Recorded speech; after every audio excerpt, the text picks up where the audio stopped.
Demi masa luang masa, bukan buang saja. Terus terang aku pernah jual jasa.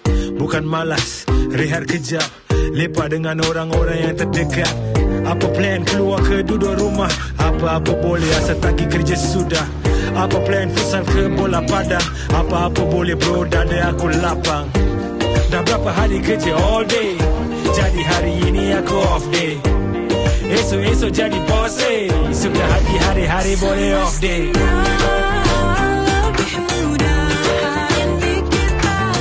Kejap, silentkan phone, aku malas angkat bro, leave me alone. Aku tak nak keluar, man, I'm gonna stay home. Welcome to my off day zone.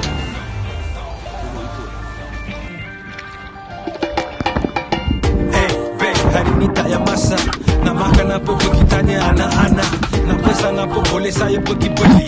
Tak pasti ais untuk kita ikat tepi. Cepat pergi, cepat balik. Pesan dulu pergi sana pandu ambil. Lebih tak apa, kurang jangan. Boleh kongsi dengan jiran dan kenalan. Hey! Dah berapa hari kerja all day, jadi hari ini aku off day. Esok-esok jadi boss day, suka hati hari-hari boleh off day.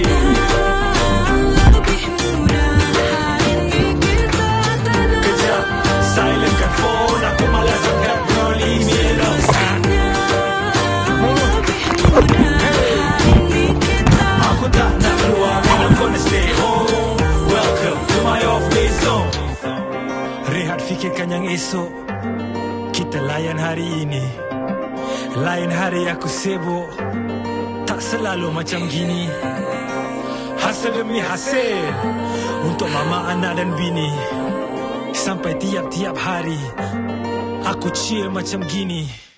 Semestinya lebih mudah hari ini kita tenang. Kejap, silentkan phone, aku malas angkat, leave me alone. Semestinya lebih mudah hari ini kita aku tak nak keluar, man, I'm gonna stay home. Welcome to my off day zone.